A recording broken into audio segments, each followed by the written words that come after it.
ಯಾವ ಊರ ಹೆಸರನ್ನ ನಾನು ಕೇಳಬಾರ್ದು ಅಂತಿದ್ನೋ ಅದೇ ಊರಿಗೆ ನನ್ನ ಮಕ್ಕಳು ಕಾಲಿಡ್ತಾವೆ. ಊರು ತುಂಬ ಸುಳ್ಳು ಮೋಸ ವಂಚನೆ ತಾಂಡವಾಡ್ತಾ ಇರೋ ಊರಿಗೆ ನನ್ನ ಮಕ್ಕಳು ಕಾಲಿಡ್ತಾವೆ. ಆ ಮಕ್ಕಳಿಗೆ ಏನೂ ತೊಂದರೆ ಆಗ್ದಂಗೆ ಕಾಪಾಡವ.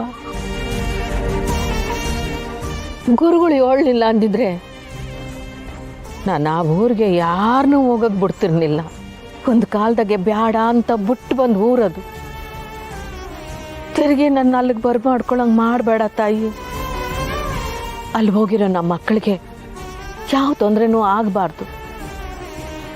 ಸ್ನೇಹ ಅವ್ರ ಅವನ ಕಾರ್ಯ ಮುಗಿಸಿ ಅವಳ ಮಾಂಗಲ್ಯ ಭಾಗ್ಯ ಗಟ್ಟಿ ಮಾಡ್ಕೊಂಡು ಜೋಪಾನವಾಗಿ ಬರಲವ.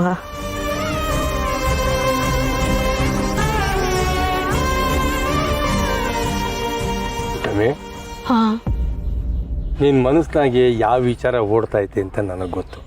ಅವ್ರನ್ನ ಅಲ್ಲಿ ಕಳಿಸ್ಬಾರ್ದಾಗಿತ್ತು ಅಂತ ತಾನೆ. ಆದರೆ ಏನು ಮಾಡೋದು, ಒಂದೊಂದು ಕಿತ ಹರಿಯೋ ನೀರಿನ ರಭಸಕ್ಕೆ ವಿರುದ್ಧವಾಗಿ ನಾವು ಈಜ್ಬೇಕಾಯ್ತದೆ. ನೀರಾದ್ರೆ ಪರವಾಗಿಲ್ಲ ಪುಟಮಿ, ಅದು ಪ್ರವಾಹ ನಿನಗೂ ಗೊತ್ತು ಕಣಯ್ಯ. ಅದಕ್ಕೆ ನಾನು ಆ ತಾಯಿಗೆ ಕೇಳ್ಕೊತಾ ಇವ್ನಿ, ಆ ಪ್ರವಾಹದಿಂದ ನನ್ನ ಮಕ್ಕಳಿಗೆ ಏನು ತೊಂದರೆ ಆಗಬಾರ್ದು ತಾಯಿ ಅಂತ ಅಮ್ಮನ ಹತ್ರ ಬೇಡ್ಕೊತಿದ್ದೀನಿ. ಆದರೂ ಒಂದು ಪೂಜೆಗೋಸ್ಕರ ಎಲ್ರೂ ಅಷ್ಟು ದೂರ ಕಳಿಸಿದ್ದು ನಂಗೆ ಯಾಕೋ ಸರಿ ಕಾಣಿಸ್ಲಿಲ್ಲ ಪುಟಮಿ. ಮಾಂಗಲ್ಯಕ್ಕೋಸ್ಕರ ಮಾಡೋ ಪೂಜೆಗೆ ಹೋಗೋವಾಗ ನಾನು ಬೇಡ ಅಂತ ಹೆಂಗೆ ಅನ್ಲಯ್ಯ. ಸ್ನೇಹ ಗಂಗಾಧರಪ್ಪನ ಮಗಳೇ ಅಲ್ಲ, ನನ್ನ ಮಗಳು ಕೂಡ. ಅವಳು ಸಂಸಾರ ಚೆನ್ನಾಗಿರ್ಬೇಕು ಅಂತ ನಂಗೆ ಆಸೆ ಇರಕ್ಕಿಲ್ವಾ? ಅದೇನೋ ಸರಿ ಪುಟಮಿ, ನಿನ್ನ ಮಾತು ಒಪ್ಪೋದಯ. ಆದರೆ ಇವರೆಲ್ಲ ದೇವಿಪುರದಿಂದ ಬಂದವರು ಅಂತ ಅವ್ರಿಗೆ ಗೊತ್ತಾಗ್ಬಿಟ್ರೆ ಆಗೇನು ಮಾಡೋದು?